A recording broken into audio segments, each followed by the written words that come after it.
All right, welcome to the Haney podcast, recording today on nofilter.net.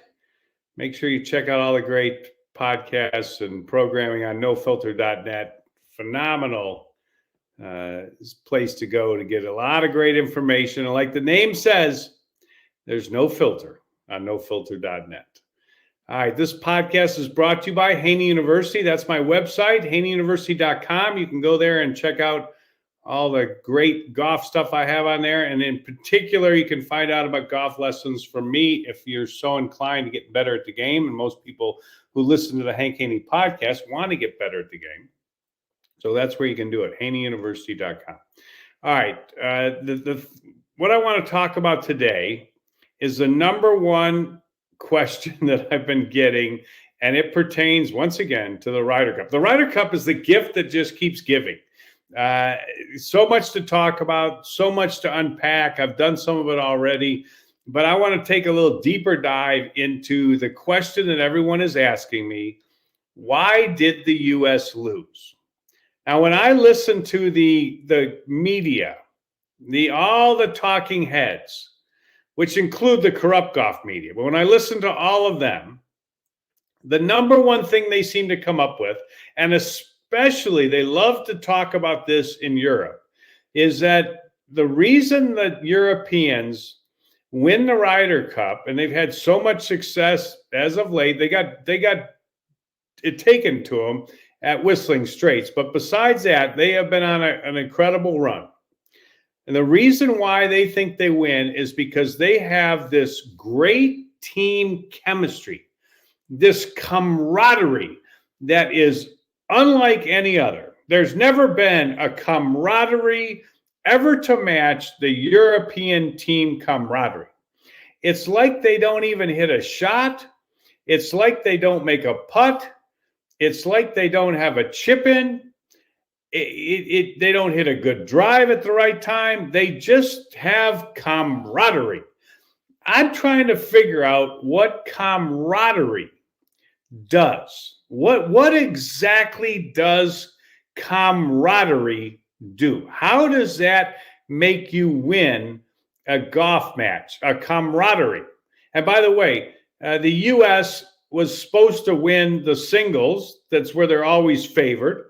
If you go by the odds of all the matches, they should have gone 7-4-1 in the singles. And had a slight edge there. And the way it usually works out in people's minds is the U.S. is probably going to be behind a little bit in the foursomes, and then better in the four balls, and then they're going to win the singles. Well, that didn't work out. They tied the singles, and they got dusted in the foursomes. Now, the foursomes, you have two-man teams, okay? And supposedly all this camaraderie is what makes the big difference. Now, every player on the U.S. team swore that this was the closest team the U.S. has ever had. Of all these players that have been on multiple Ryder Cups, and by the way, Fred Couples, Jim Furyk, Stuart Sink, Zach Johnson, Furyk, the whole lot of them, all the cart driving captains. Those guys have been in so many Ryder Cups, so many President's Cups. And what did they say? They said this was the tightest group of players they've ever seen. And why wouldn't it be? It was the boys' club. They invited all their buddies to join the party.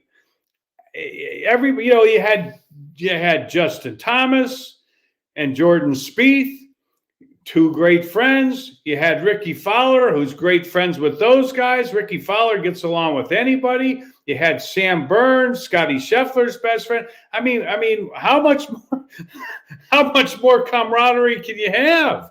I mean, they're camaraderie to death.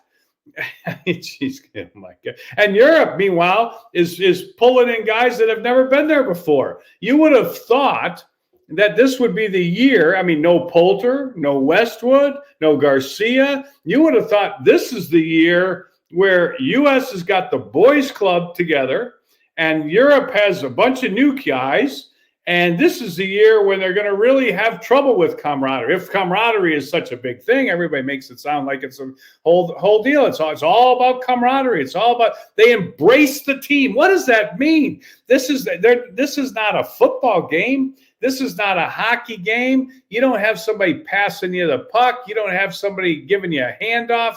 Yeah, you don't have a quarterback throwing to a tight end, and you got to make sure he's in the right place. You're hitting shots. You're hitting shots one at a time. And even in the alternate shot, you hit your shot, and then wherever it goes, your partner goes and hit it. There's no, what is the camaraderie? I can't figure it out. Okay. I think camaraderie makes you have a more enjoyable time. And I think that's why, it's important. It's important. Yeah.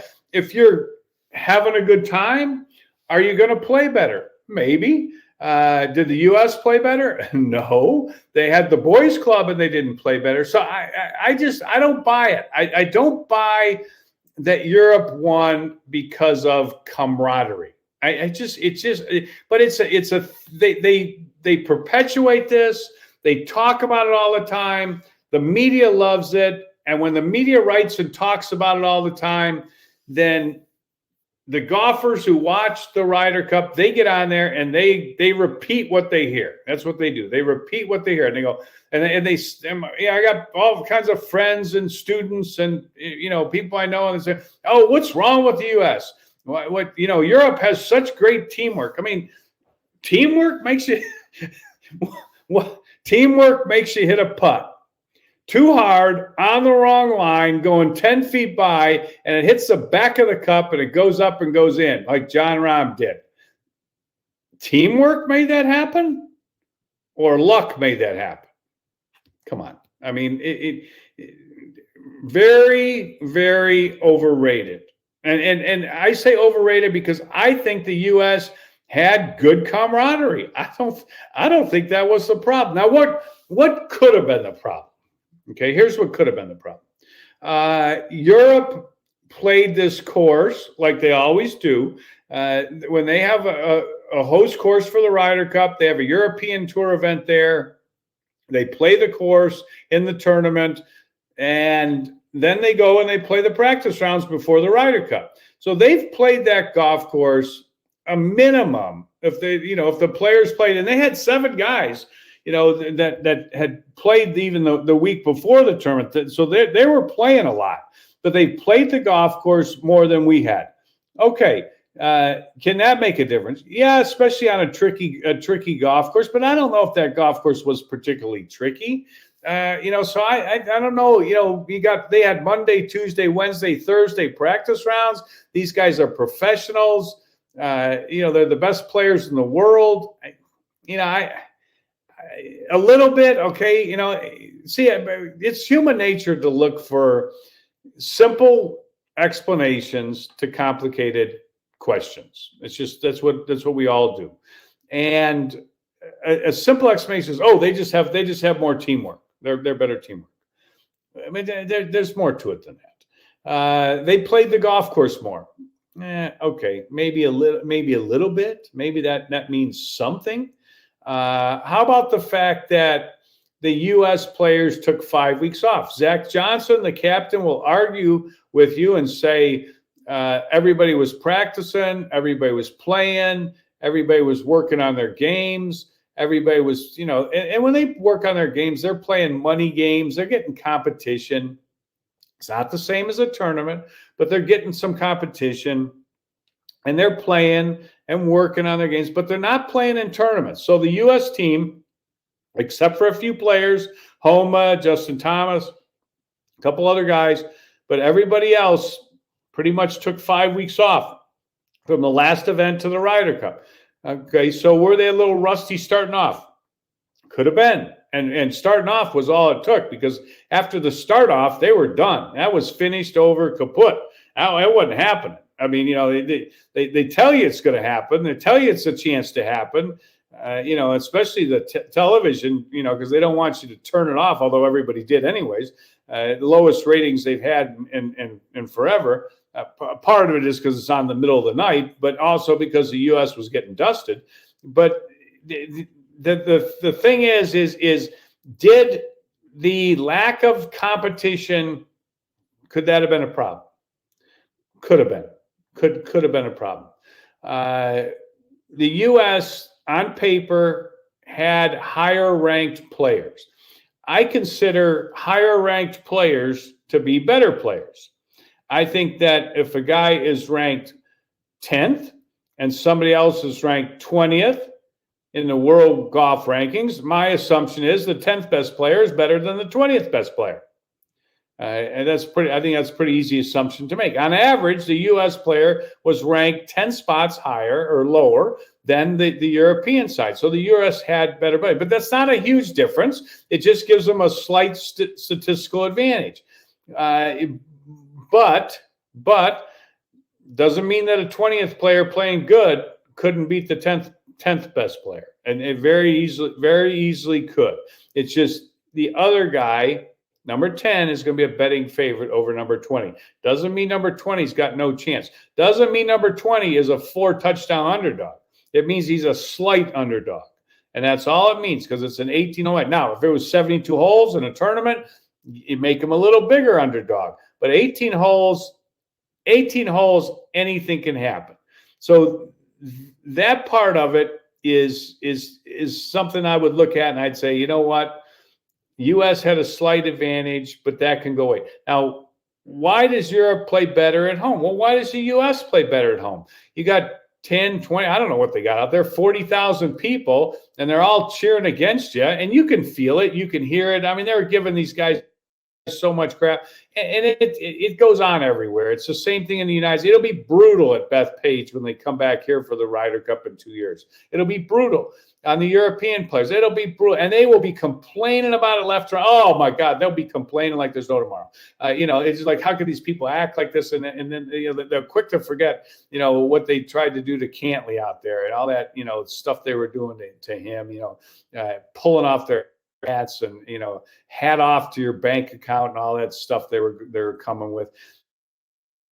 But when you play in front of your home crowd, it is more likely, I would say, that you could raise the level of your game.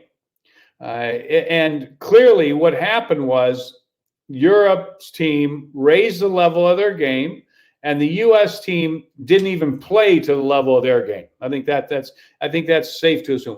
If the U.S. team played to the level of their game, but Europe raised the level of their game, maybe they would have won by a point, but they won by 5 points. I mean, it wasn't even close. So they seriously raised the level of their game. You got to give them credit for that. Why did they raise the level of their game? Because of camaraderie? No, I don't think so. Home crowd? Maybe. Yeah, that's a little something to be said for that, for sure. That's a factor you have to factor in. But another part of the camaraderie is the home course advantage part, more than the camaraderie, is the fact that they have the golf course set up. And this is what a lot of people are analyzing here.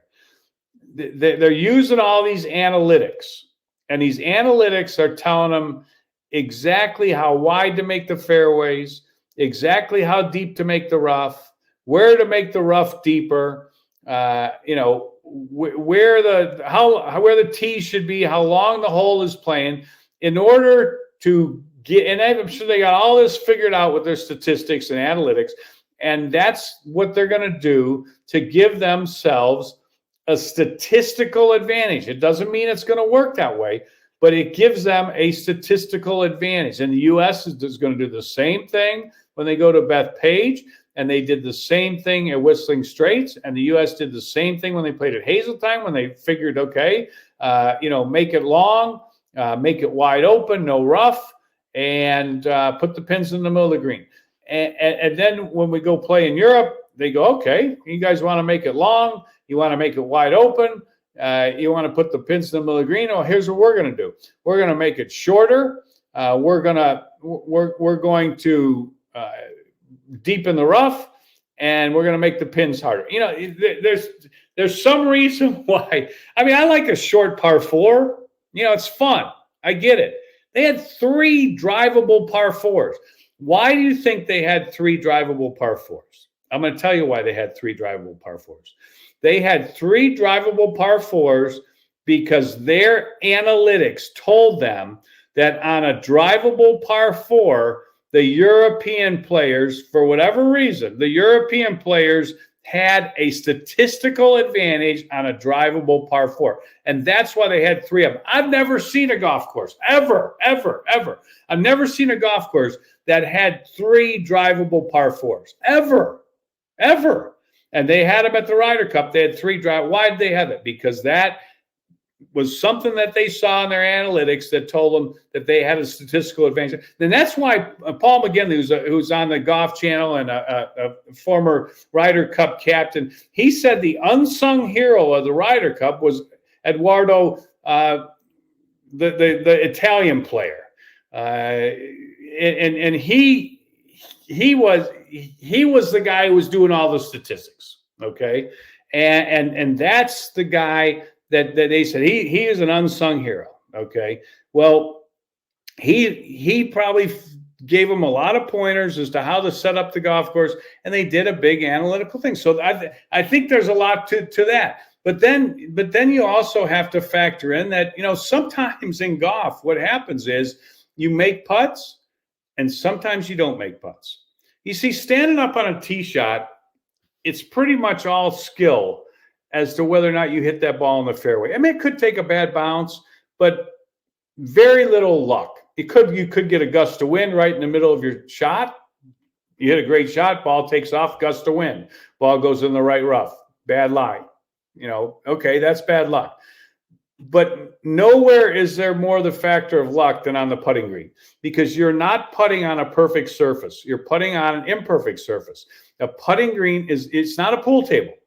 So you can hit a perfect putt, you can hit it the perfect speed, you can hit it the perfect line, and it could still not go in. And there's other times you could hit the same putt and it would go in. And there's other times you could hit a putt that's the wrong line, the wrong speed, because marrying the speed and the line is what you have to do to make a putt. So if you hit the wrong speed, you got to hit the wrong line to make it. And sure enough, that can happen, and you could make the shot. And the same thing on chip shots, and there's skill in chipping the ball in.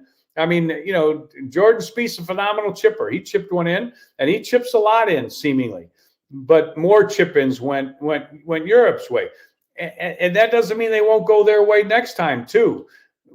But sometimes in golf, things just happen. You make putts, and other guys don't make putts. And I think those are the reasons why Europe. I don't think it had anything to do with camaraderie. I think it had to do with course setup. I think it had to do with home field advantage, help the players raise the level of their game. I think that was a factor, and and just the fact that it was their time. It was their time. They made the putts. U.S. didn't make the putts. They made the chip-ins. U.S. made one. I think that was what did it. And that's not as sexy as saying, oh, it's all about the camaraderie. They have such great camaraderie.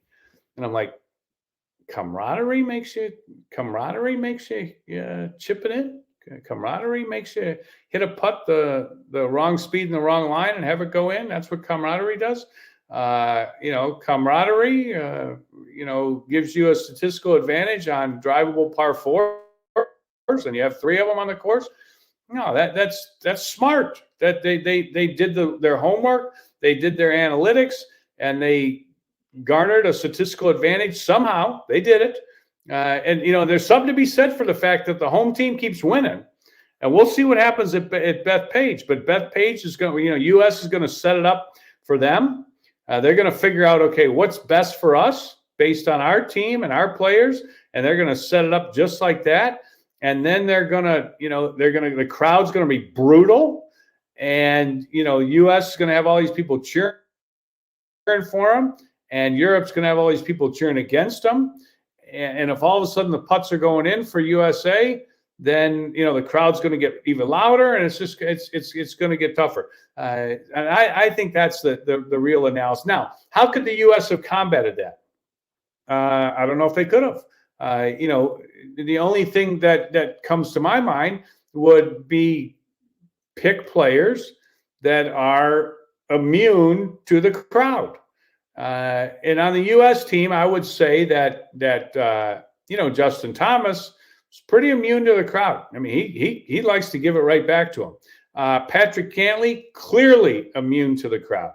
And maybe there's some guys that they left off that would have been more immune, like a Keegan Bradley, who likes to get in somebody's face, and he doesn't mind. He wouldn't be slighted in the least by a bunch of people cheering against him. I can tell you that much for sure. So maybe they should have considered that a little bit more. The pairings.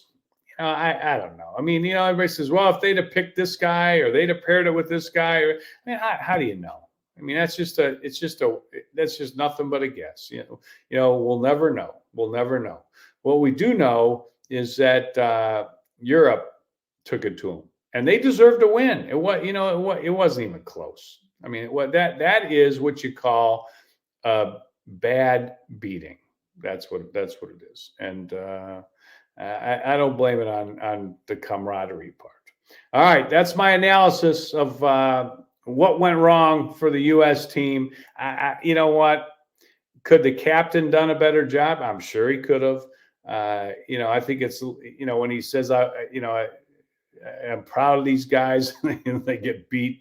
0-4 on the man. That's I don't know. What are we proud of? Maybe that was not a great statement. Could he have paired guys different? He probably could have. Could he have picked guys different, and maybe they would have done better? Maybe, but we'll never know. I think it just boils down to golf's a hard game. Sometimes it's your day. Sometimes it's your 3 days. Sometimes it's not. Course, home crowd. Those are more the things that happen, and it was their time. It was their time. All right. Thanks for listening. Appreciate everybody joining me on nofilter.net and on my podcast. You can find it at iHeartRadio. Just hit the follow button if you're on iHeartRadio and get the podcast every day. And we will be back soon on the Hank Haney podcast.